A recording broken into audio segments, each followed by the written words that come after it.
Moro siya mainog ba? Maasim kasi. Ay! Ay! Ay! Ay! Ay! Hawad dira! Ay! Matumbanig! Okay!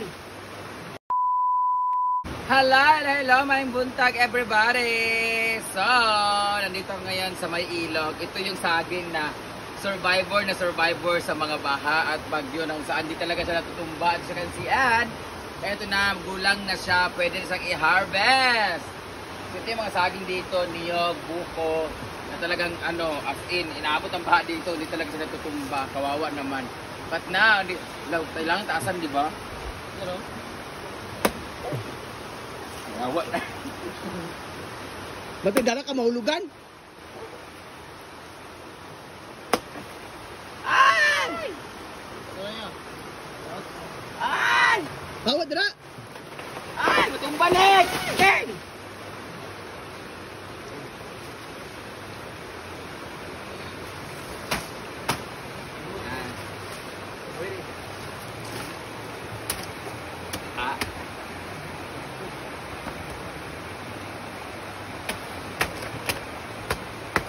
Bantay ang tago. Ang tago.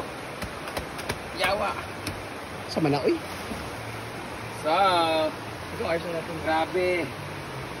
Ang ano talaga niya, ang Buwang na kayo. Guwa. Mag-banana chips ta, para makita natin may vlog. Mag-banana chips si Gifford o si Marian. Nananao lang naman dyan, di ba? Hugasan dahil, ibulad, iprito dahil. Tapos, mayroon pang isang saging. Saan? Puluta sa likod naman. Ibang saging naman yun ito. Ang tawag mo nito ay saba sa Tagalog, kadisnon sa Bisaya. Meron kami isang saging doon yung mahaba na pa ganon. Kailangan siyang kunin na wag kanisa ito kasi sobrang na matanda na. So masarap na to siya, rabu kung tawagin. Pero doon, bawal siyang harvestin ng matanda na kasi maasim na siya. So dapat pili. Ay, awa! Malabig pa. Dapat hindi na siya papatandain. So let's go. Punta na tayo doon. Picture muna tayo dito para ignon nga ka ng farmer talaga. Dito naman tayo sa kabila naman kung saan namin tinanim yung pulutan namin. Ito yung dragon fruit from Amanda. Ayan. So, dito meron akong tanim dito na saging before. Ang hinahanap ko talaga na saging yung amorado. Yung kulay pula na saging. Oo. Yun. So itong saging na to, dito siya nakatanim. Tapos marami na yun dyan. Pinutol namin lahat. Tinanggal namin. Nilipat namin para kasi dyan kasi pangit tingnan. So ngayon dito tayo sa may fish pan banda. So sa mga nagsasabi dyan, meron ba kaming mga fruit bearing trees na mga tanim? Meron po. Meron kami. Mansanitas. Meron kaming langka. May ratilis. Meron din durian. At meron ding mangga. Hindi pa namumunga. And then ito, we have coconut. Kina Auntie Merlin to. Ito. Ito lang gamo eh. Ito, this is makopa. Hindi pa siya namunga. Merong bukado, may mangga, may rambutan. Pero kay Auntie Merlin yan. May buko, kay Auntie Merlin din yan. So dito tayo, meron tayo dito. May sugar. Ito yung saging na puluta ang tinatawag nito, puluta. Hindi siya pwedeng, yung sinabi ko, hindi siya pwedeng i-harvest ng Matanda na. matanda na, magulang-gulang na. Ay nga na din siya. Oo. Moro siya mainog ba? Maasim kasi. Ay! Ay! Ay! Yawa, kabilis pa kayo.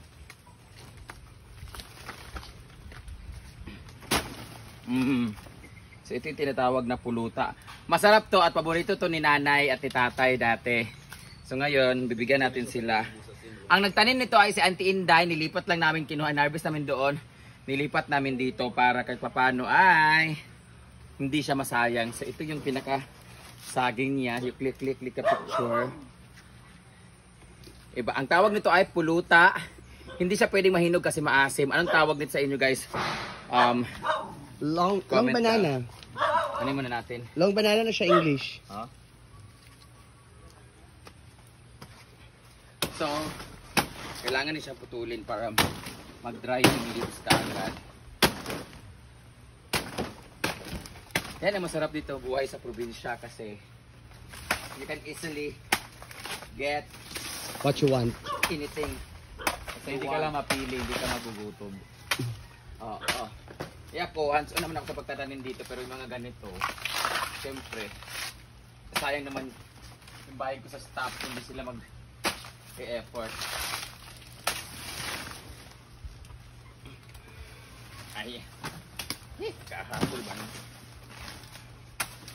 So ito, tutubo na rin to, mamunga rin sila.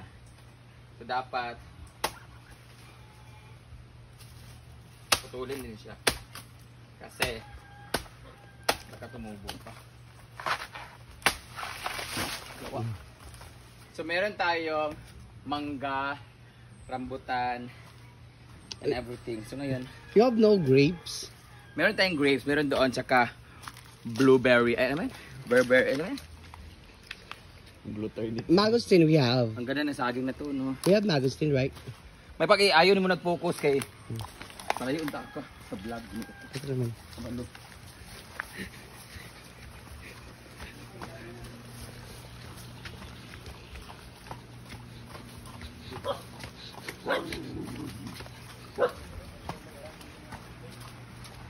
So paugmaan tama na, di ba?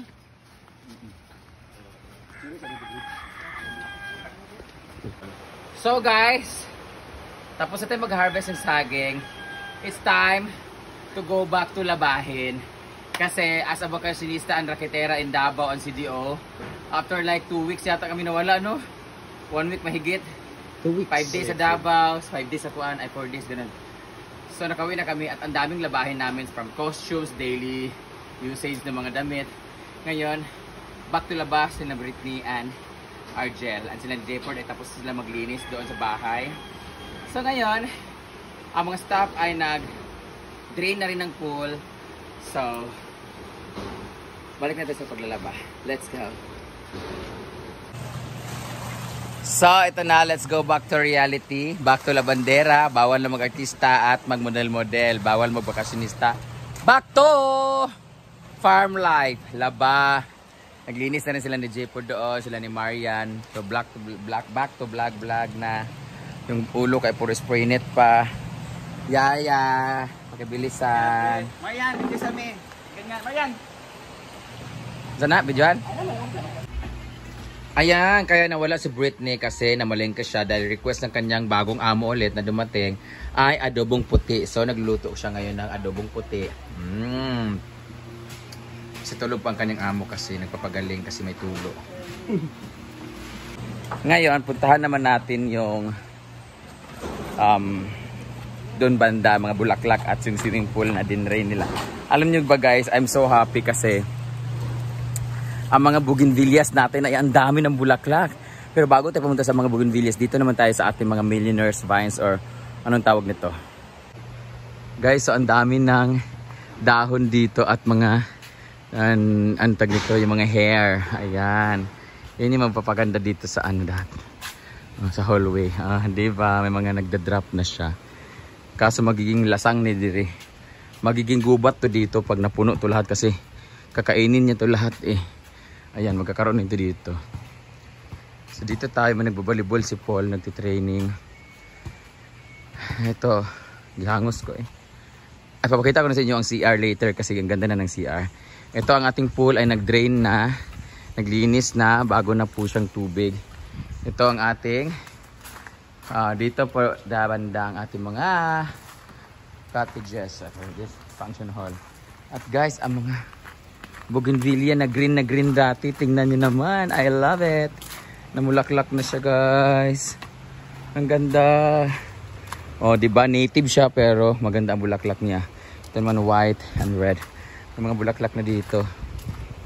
Baka ma-memoryful itong ano ni Britney. Ayan, may mga pink din. Pausbong na rin yung mga pink.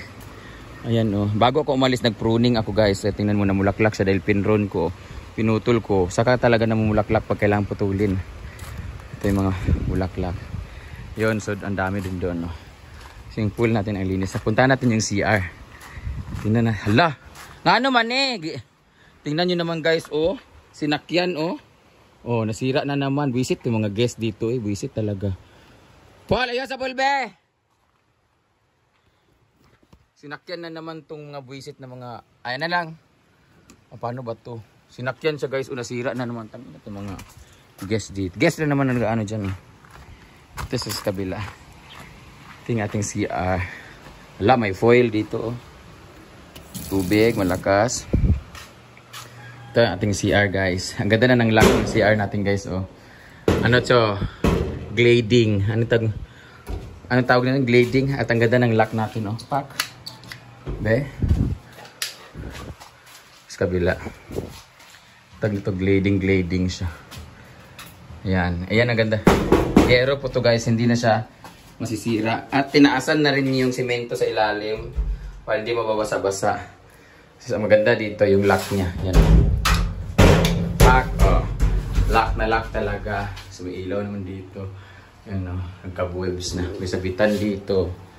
So maganda na yung CR natin. Hindi na siya yung last time na nalatain dito. Ngayon, pak. Bongga siya. Ganda na ng CR natin. Patayin ko na yung ilaw. Yan lang guys. Yan po si Pudoy naglilinis dito kanina. Ayan, malinis na. Bilyaran. Everything. So wala tayong guest ngayon. It's Monday. So wala pong pool kasi Wednesday pa po siya pwedeng mapuno. So pwede naman mag-a-house. Ang malinis nating a-house guys.